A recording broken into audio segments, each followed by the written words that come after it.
नमस्कार साथियों, मैं हूं गौरव और प्रचंड प्रयास के ऑनलाइन प्लेटफॉर्म पर आप सभी लोगों का बहुत बहुत स्वागत है। मैं आशा करता हूं आप सभी कुशल मंगल होंगे और अपने घर प्रचंड प्रयास से बढ़िया अध्ययन कर रहे होंगे। साथियों, आज हम 12वीं क्लास की जो पहली पुस्तक है आपकी, जिसका नाम है भारतीय इतिहास के कुछ विषय, वो डिस्कस करने जा रहे हैं। सर, बहुत ही औसम सा टॉपिक है, बहुत ही शानदार सा टॉपिक है। फटाफट जल्दी से एक बार सेशन को शेयर कर दीजिए और एक बार जल्दी से जो है वो सारे लोगों को जोड़ लीजिए और फिर स्टार्ट करते अपना टॉपिक।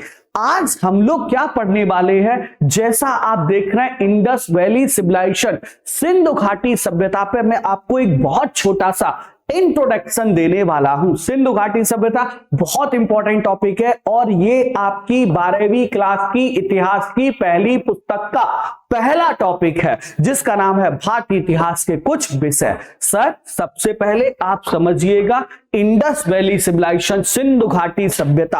अब देखिए सिंधु घाटी सभ्यता, सर ये सिंधु घाटी सभ्यता का ना ये मैप है।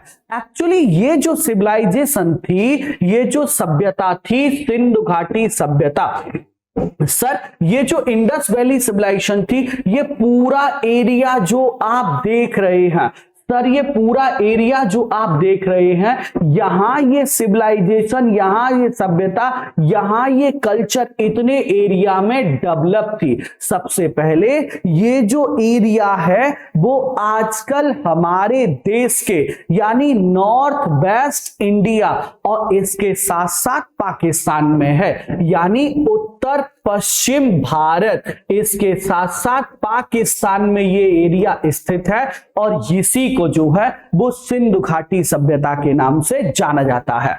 विद्यार्थियों, एक क्वेश्चन तो आपके दिमाग में आ रहा होगा, क्योंकि आप ना वर्ड बोलते हैं इंडस वैली सिविलाइजेशन, सिंधु घाटी सभ्यता, आपके दिमाग में क्वेश्चन आ रहा होगा कि सर इसको ना सिंधु घाटी सभ्यता क्यों कहा जाता है।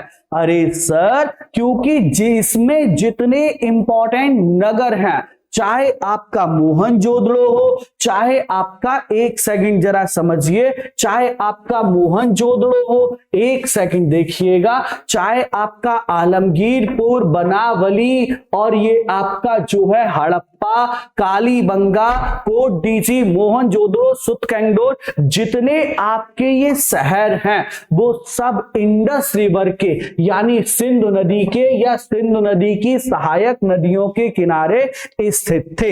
इसीलिए बेटा इसे इंडस वैली सिविलाइजेशन यानी सिंधु घाटी सभ्यता के नाम से जाना गया है। बेटा आप इसे ध्यान रखिएगा, इस सिविलाइजेशन में जो सबसे पहले रिसर्च यानी खोजबीन प्रारंभ हुई है वो हड़प्पा नामक स्थान से प्रारंभ हुई है, इसीलिए इसे हड़प्पा सभ्यता के नाम से भी जाना जाता है। बेटा इस सिविलाइजेशन में, इस सभ्यता में जो रिसर्च स्टार्ट हुई है, जो खोजबीन प्रारंभ हुई है, वो हड़प्पा नामक स्थान से प्रारंभ हुई है, इसीलिए इसे हड़प्पा सभ्यता के नाम से भी जाना गया है। दूसरी चीज, तीसरी चीज आप समझिएगा, तीसरी चीज, इसमें ब्रॉन्ज का, कांसे का अत्यधिक प्रयोग हुआ है, इसीलिए इसे कांस्ययुगीन सभ्यता भी कहा गया है। बेटा इस समय काल में आप समझिए ब्रॉन्ज के यानी कांसे के आपको खूब सारे बर्तन मिले हैं, आपको स्टैचू मिले हैं, औजार मिले हैं, इसीलिए तो इसे क्या कहा गया है, कांस्ययुगीन सभ्यता कहा गया। यानी पहली चीज आपने इंडस वैली सिविलाइजेशन, इसका इंट्रोडक्शन हम पढ़ने जा रहे हैं। सर इस इंट्रोडक्शन में हमने क्या पढ़ा है, सबसे पहले इंडस वैली सिविलाइजेशन, सिंधु घाटी सभ्यता जो है वो आजकल जो आपका नॉर्थ वेस्ट इंडिया है, यानी नॉर्थ वेस्ट इंडिया मतलब उत्तर पश्चिम भारत है, उत्तर पश्चिम भारत है, इसके साथ साथ नॉर्थ वेस्ट इंडिया उत्तर पश्चिम भारत है, इसके साथ साथ ध्यान दीजिएगा जो पाकिस्तान है उसमें सिंधु घाटी सभ्यता जो है वो स्थित थी। दूसरी बात, सिंधु घाटी सभ्यता सिंधु नदी के किनारे स्थित थी, इसीलिए इसे सिंधु घाटी सभ्यता के सभी प्रमुख शहर सिंधु नदी के किनारे स्थित थे, इसीलिए इसे सिंधु घाटी सभ्यता के नाम से जाना जाता है। बेटा, इस सभ्यता में हड़प्पा नामक स्थान पर जबरदस्त तरीके से खोजबीन प्रारंभ हुई थी, इसीलिए इसे हड़प्पा सभ्यता के नाम से भी जाना जाता है। और लास्ट बेटा, जो इसका तीसरा नाम है, इसमें ब्रॉन्ज का यानी कांसे का जबरदस्त यूज हुआ है, बहुत ज्यादा प्रयोग हुआ है, इसीलिए इसे ब्रॉन्ज एज सिविलाइजेशन यानी जो है कांस्य युगीन सभ्यता के नाम से जाना गया है। विद्यार्थियों, अब ना एक चीज को समझते हैं, इसका टाइम पीरियड, इसका समय काल। देखिए, इसका समय काल आप ये समझिएगा, मैंने यहां आपकी एनसीईआरटी की किताब की कटिंग को रखा है, उसका सिर्फ एक कारण है, वो ये है कि मैं आपको बता सकूं कि एनसीईआरटी के अनुसार सिंधु घाटी सभ्यता का समय काल 2600 ईसा पूर्व से 1900 ईसा पूर्व के पूर्व तक माना गया है आपकी पाठ्य पुस्तक के अनुसार। जबकि जो साइंटिफिक बात है, carbon dating C14 carbon dating system है, जिसके द्वारा बहुत पुरानी वस्तुओं का समय काल निकाला जाता है। और आपने हाई स्कूल में पढ़ा भी होगा कि किस तरह से हम पहले अर्ध आयुकाल निकालते हैं। सीसा जितना वस्तुओं पर रखे सीसा लैग जमा होता है, उसके आधार पर अर्ध आयुकाल निकालते हैं और उसके आधार पर ही हम लोग जो है वो आगे इनका समय काल जो है वो निकालते हैं। सर आप समझिए, कार्बन डेटिंग सिस्टम C14 के अनुसार, जो कार्बन डेटिंग सिस्टम C14 है वो ये कहता है कि सिंधु घाटी सभ्यता का समय काल 2250 से 1750 रहा है। बहुत सारी पुस्तकों में आपको 2350 से लेकर के 1750 BC मिल जाएगा। आप एक बात, पहली चीज अपनी पाठ्य पुस्तक को प्राथमिकता देंगे, आप अपनी पाठ्य पुस्तक को प्राथमिकता देंगे, उसके बाद आप कार्बन डेटिंग सिस्टम यानी C14 को भी समझ सकते हैं। सर अब जरा देखिएगा, सिंधु घाटी सभ्यता पाकिस्तान में और उत्तर पश्चिम भारत में, ये मैंने आपको समझाया। जैसे आज हमारे देश का आपने 12वीं क्लास में भूगोल में जरूर पढ़ा होगा, और मैंने कराया 11वीं क्लास का भूगोल आपको, तो उसमें भारत का क्षेत्रफल आपने लिखा था 32,87,263 वर्ग किलोमीटर है। जैसे हमारे देश का ये क्षेत्रफल है, वैसे ही आप समझिए सिंधु घाटी सभ्यता का क्षेत्रफल 12 लाख किलोमीटर था। बेटा, जो आप ये पूरा एरिया देख रहे हैं, इसका पूरा ये जो क्षेत्र आप देख रहे हैं, इसका क्षेत्रफल 12 लाख वर्ग किलोमीटर था। बेटा, यहां आपको ये बात बहुत ध्यान देनी है और समझनी है, ये जो आलमगीरपुर है ये हमारे मेरठ में है, और मेरठ कहां है? हमारे उत्तर प्रदेश में है। जो आप ये सुतकेंदुर देख रहे हैं, ये बलूचिस्तान पाकिस्तान में है। ये जो मादा आप देख रहे हैं, ये अखनूर जिले में है, जम्मू कश्मीर में है। और ये दो दाइमाबाद देख रहे हैं, ये अहमदनगर में है और महाराष्ट्र में है। बेटा, ये सिंधु घाटी सभ्यता का पूर्वी बिंदु है। बेटा, ये सिंधु घाटी सभ्यता का पश्चिमी बिंदु है। बेटा, ये सिंधु घाटी सभ्यता का उत्तरी बिंदु है। और बेटा, ये सिंधु घाटी सभ्यता का दक्षिणी बिंदु है। आपको बहुत सारी बातें जब आप हमारे एप्लीकेशन पे प्रॉपर इस क्लास को करेंगे, तब मैंने आपको खूब विस्तार से समझाया है कि सर आप समझिएगा, सिंधु घाटी सभ्यता में पूर्वी, पश्चिमी, उत्तरी, दक्षिणी ये स्थान किस तरह से विकसित हुए, इन्होंने किस तरह से डेवलपमेंट किया और क्या कारण थे, क्या वो रीजंस थे कि ये शहर जो है वो पूरे के पूरे एक समय आके क्या हो गए, बर्बाद हो गए। तो हम लोग विद्यार्थियों ये जानने का प्रयास करेंगे। अच्छा, फिर देखिए नेक्स्ट वन, अगली चीज को समझते हैं। ये उत्तरी, दक्षिणी, पूर्वी, पश्चिमी ये इस तरह से क्या थे, ये इसके स्थान थे। अब देखिएगा, अब इसके बाद जो है सर एक चीज तो आपको समझनी चाहिए, जो नॉर्थ यानी दाइमाबाद जम्मू कश्मीर है, जो दाइमाबाद जम्मू कश्मीर है, अहमदनगर महाराष्ट्र है, नॉर्थ और साउथ के बीच में टोटल डिस्टेंस 1400 किलोमीटर था। ईस्ट और वेस्ट में टोटल डिस्टेंस जो है वो 1600 किलोमीटर का था। ये इनके प्रमुख स्थान हैं जो आपको याद रखने हैं। अब देखिए इसकी खोज के बारे में बात करते हैं कि आखिर इसकी खोज यानी रिसर्च कैसे हुई है, जरा ध्यान दीजिएगा सर। है देखिए, सबसे पहले चार्ल्स मेसन वो पहले व्यक्ति थे जिन्होंने ये कहा कि भाई इस स्थान पर कोई तो रिसर्च हुई है, कोई तो खोज, कोई तो एक कल्चर रहा, कोई तो एक सभ्यता रही है। चार्ल्स मेसन ने पहली बार ये बताया था। अब समझिएगा दूसरी बात, एक व्यक्ति और हुए जिनका नाम था अलेक्जेंडर कनिंघम। ये जो अलेक्जेंडर कनिंघम थे ये पहले व्यक्ति थे जिन्होंने बड़ी लेवल पे विस्तार से खूब जांच कराई, अलेक्जेंडर कनिंघम ने। और जब ना सर 1921 में लाहौर में रेलवे लाइन बिछाई जा रही थी, तब आप समझिए बड़ी एविडेंस मिले इंडस वैली सिविलाइजेशन के। बेटा आपको मैं बता दूं इसकी खोज के बारे में, इसकी खोज किस तरह से हुई है, तो सर इसकी खोज जो है, रिसर्च जो है, हड़प्पा के बारे में सबसे पहले जानकारी चार्ल्स मेसन के द्वारा दी गई। हड़प्पा के बारे में सबसे पहली जानकारी चार्ल्स मेसन के द्वारा दी गई। सर चार्ल्स मेसन पहले व्यक्ति थे जिन्होंने इसके बारे में कुछ जानकारी दी, लेकिन अलेक्जेंडर कनिंघम, आप समझिए अलेक्जेंडर कनिंघम साहब का मुझे इतना अच्छा लगता है, ये मैं आपकी बुक का ही क्या लेके आया हूं बेटा, कटिंग लेके आया हूं। और इसमें देखिए, although Harappa was the first site to be discovered, it was deadly discovered by brick robbers. इसकी खोज जो है वो ईंट जो चुराने वाले थे ना उनके द्वारा। देखिए ईंटें इतनी थी, ये लोग जाते थे और ईंट अपने घर बनाने के लिए निकाल के ले आते थे।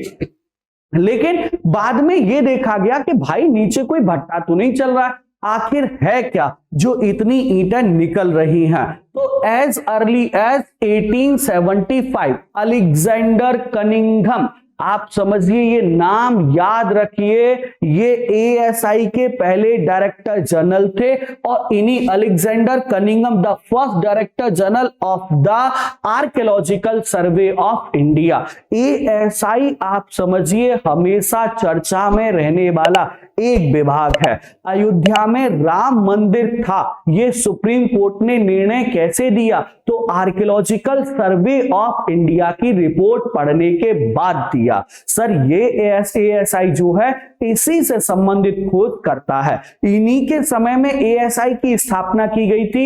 ये एएसआई के पहले डायरेक्टर जनरल थे, इसीलिए इन्हें अलेक्जेंडर कनिंघम को father of archaeological survey of India के नाम से जाना जाता है। ये पहले व्यक्ति थे जिन्होंने बड़े लेवल पर इसकी खोज कराई, हड़प्पा सभ्यता की जो है वो खोज कराई।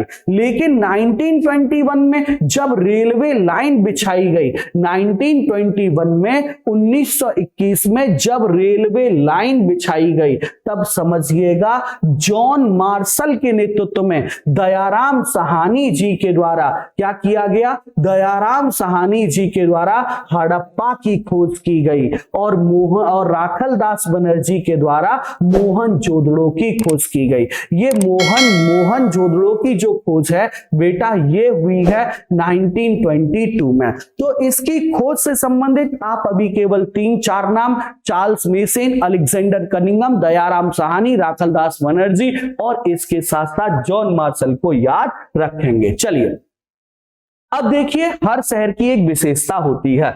आप ना एक चीज को समझिएगा, हर शहर की एक विशेषता होती है। जैसे आप लखनऊ से हैं, लखनऊ को नवाबों का शहर कहा जाता है। कानपुर से हैं, इंडस्ट्रियल एरिया है। आप झांसी से, खूब लड़ी मर्दानी, वो तो झांसी वाली रानी थी। गोरखपुर से हैं, गोरखनाथ जी का इतना फेमस मंदिर बना हुआ है। हर शहर की अपनी एक विशेषता होती है। सर मथुरा में भगवान श्री कृष्ण का जन्म हुआ है, अयोध्या में श्री राम का जन्म हुआ है।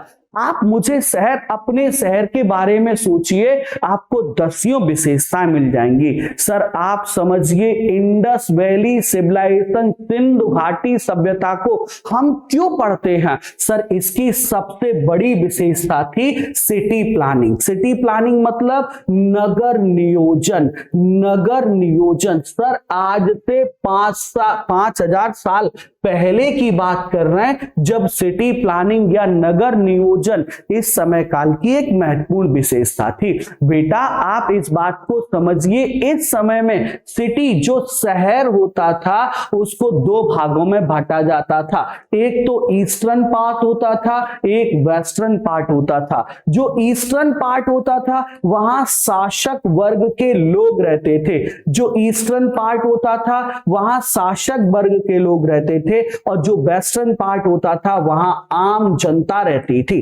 अभी तो एक शब्द मैंने आपको पढ़ाया, एक लाइन आपने देखी। कौन सी लाइन आपने देखी? जरा ध्यान दीजिए कि बेसिकली इंडस वैली सिविलाइजेशन की खोज जो है वो हड़प्पा नामक स्थान पर। सर देखिए लाइन क्या लिखी हुई है, destroyed by the brick robbers, यानी इस साइड में ईंट चुराने वाले लोग घुसे और इतनी ईंट चुराई, बाद में सोचने के लिए मजबूर हो गए कि आखिर इतना ईंटें कहां से निकल रही हैं। यानी मैं आपको क्या समझाने की कोशिश कर रहा हूं कि सिटी प्लानिंग, नगर नियोजन, जैसे आज आप देखते होंगे आपके शहर में बहुत सारी कॉलोनी, यहां फाटक होगा, यहां मंदिर होगा, यहां स्विमिंग पूल होगा, यहां पार्क होगा, यहां स्कूल होगा, यहां शॉपिंग मॉल होगा, इस तरह से पूरी कॉलोनी डेवलप की जाती है। वैसे उस समय में ये लोग शहर बनाते थे। सर शहर दो भागों में बांटा जाता था, पूर्वी हिस्से में शासक वर्ग के लोग रहते थे और पश्चिमी वर्ग में आम जनता रहती थी। सोचिए कितने उच्चार लोग थे उस समय। सर इस समय काल में जब ना अगर आप गांव से संबंधित हैं तो आज भी इस 21वीं सदी में आप देख रहे होंगे आपके गांव में कुछ घर आज भी कच्चे हैं, लेकिन इस समय में घर और सड़क, यानी घर भी इस समय में सर जो है वो घर भी और सड़क भी, सर घर भी और सड़क भी, ये दोनों ही जो है वो पक्की ईंटों के बने होते थे। पक्की ईंटों के बने होते थे और मिट्टी की कोई भी आकृति जो आग में पकाई गई हो उसे टेराकोटा कहा जाता था। घरों के सामने प्रॉपर नालियां होती थी, घरों में प्रॉपर वॉशरूम होते थे, वॉशरूम घर के बाहर होते थे। और आप समझिए इस समय काल में जैसे आप लखनऊ आएंगे बड़े बड़े चौराहे देखेंगे, आप बड़े बड़े चौराहे, यानी इस तरह से ये जो सड़कें हैं एक दूसरे को 90 डिग्री के एंगल पर क्रॉस कर रही हैं। आप सोचिएगा ये हमने इंडस वैली सिविलाइजेशन यानी सिंधु घाटी सभ्यता से ही लिया है। बेटा आज जो घर बनते हैं ग्रिड सिस्टम में आप देखेंगे एक ईंटा ऐसे लगाया जाता है, ऐसे लगाया जाता है, ऐसे, अगला ईंटा जो है वो तोड़ के लगाया जाता है और आधा, फिर पूरा ईंटा, फिर पूरा ईंटा, फिर पूरा ईंटा, फिर आधा ईंटा, फिर उसके बाद पूरा लगा दिया, फिर पूरा लगा दिया, फिर पूरा। इसको ग्रिड सिस्टम कहते हैं। जैसे आज की दीवार बनती है जाल पद्धति पे, इसमें जो है वो घर बने हुए थे। देखते हैं, आइए आपकी पाठ्य पुस्तक क्या कहती है इस टॉपिक पे। सर देखिएगा, सिंधु घाटी सभ्यता की प्रमुख विशेषता नगर नियोजन। बेटा मैं आपको बता दूं, हम इंडस वैली सिविलाइजेशन को इसकी सिटी प्लानिंग की वजह से ही ज्यादा पढ़ते हैं। आप समझिए इस समय काल में शहर को दो भागों में बांटा गया, पूर्वी हिस्से में शासक रहता था और पश्चिमी हिस्से में आम जनता रहती थी। सर आप समझिएगा इस समय काल में पक्की ईंट या कोई भी मिट्टी की आकृति जो आग में पकाई गई हो उसे हम लोग जो है वो क्या कहते थे, टेराकोटा कहते थे। घर ग्रिड व्यवस्था, अभी मैंने आपको ग्रिड व्यवस्था बताई, और घर जो है ना वो समकोण पर बने होते थे। अच्छा अब देखिएगा, सबसे पहले हमने ना विशेषता की बात कर ली है। प्रमुख विशेषता क्या थी? City planning. घर और सड़क काय के बने थे? पक्की ईंटों के बने होते थे। अब देखिए आज आपसे कोई पूछता है आप क्या करते हैं तो आप आंसर देते हैं हम पढ़ाई कर रहे हैं। आप समझिए इस जमाने में आदिकाल से ही ये परंपरा रही है कि व्यक्ति से बहुत कम ऐसा होता है जब पूछा जाता है आप कैसे हैं, परिवार में कैसे हैं, लोग 100% ये क्वेश्चन जरूर पूछते हैं कि आप क्या करते हैं। मतलब आप समझिएगा। तो वैसे सिंधु घाटी सभ्यता के लोगों का प्रमुख व्यवसाय एग्रीकल्चर, कृषि था। और बेटा ये हमारे लिए गर्व की बात है कि पूरी दुनिया में सबसे पहले अगर कपास की खेती कहीं हुई तो वो सिंधु घाटी सभ्यता में हुई। कपास की खेती पूरी दुनिया में सबसे पहले सिंधु घाटी सभ्यता में हुई। बेटा ये लोग कृषि करते थे और कृषि, किसी के खेत में गेहूं की खेती हो रही है, किसी के यहाँ चावल की खेती हो रही है, किसी के यहाँ दाल की खेती हो रही है, तो व्यापार शुरू हुआ। और बेटा व्यापार शुरू हुआ तो व्यापार के लिए इन लोगों ने जो है ना वो क्या किया सर, वस्तु विनिमय को यूज किया। वस्तु विनिमय क्या होता है? बार्टर सिस्टम होता है, वस्तु के बदले वस्तु। जरा देखिएगा और समझिएगा सर, सिंधु घाटी सभ्यता में नागरिकों का प्रमुख व्यवसाय, मेन प्रोफेशन एग्रीकल्चर था। यहां के नागरिक, मैं आपको बताऊं, खरबूज हो, तरबूज हो, खजूर हो, दाल हो, चने हो, सबका उत्पादन करते थे। लेकिन प्रमुख फसल क्या थी? गेहूं और जौ।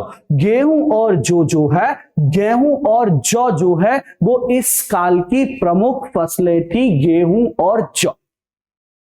अब आप देख रहे होंगे ये इतना शानदार सा जो कंटेंट है ये हम अपने लैपटॉप से बनाते हैं और हम अपने लैपटॉप से बहुत प्रेम करते हैं, क्योंकि मैं आपको सच बता रहा हूं, उससे इतना अच्छा कंटेंट बनाते हैं, आपको इतना अच्छा कंटेंट जाता है, हमको इतनी अच्छी सैलरी मिलती है, उससे हमारा परिवार इतने अच्छे से चल रहा है, इसीलिए हम अपने लैपटॉप से इतना प्रेम करते हैं।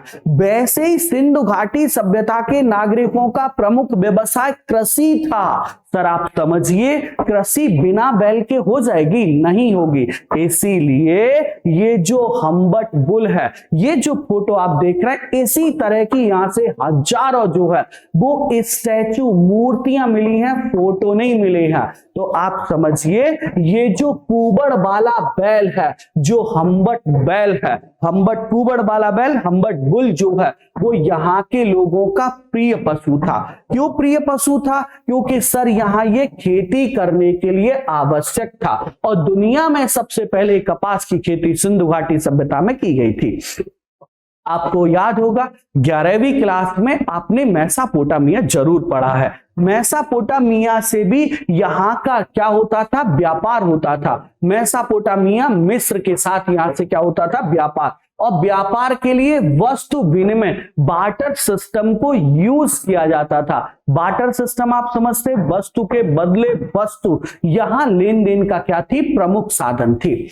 ये पशुपति से आप जो ये फोटो देख रहे हैं, ये स्टैचू, ये प्रतिमा खूब सारी यहां से मिली हैं। पशुपति से ध्यान से अगर आप देखेंगे तो इस स्टैचू पर आपको कुल 5 प्रकार के 6 पशु मिलेंगे, जिनमें एक यहां आपको एलिफेंट जरूर दिख रहा होगा, यहां आपको एक टाइगर, बाघ दिख रहा होगा, यहां आपको 2 हिरन दिख रहे होंगे, यहां आपको एक ना जो है वो गैंडा दिख रहा होगा। इन दोनों में से एक ये गैंडा दिख रहा होगा और यहां एक आपको ये भैंसा दिख रहा होगा। ये क्योंकि पशुओं से घिरा हुआ एक आदि योगी बैठा हुआ, जो वर्तमान के हमारे शिव जी वो नहीं, एक आदि योगी बैठा हुआ है, इसीलिए सर इसे जो है क्या कहा गया?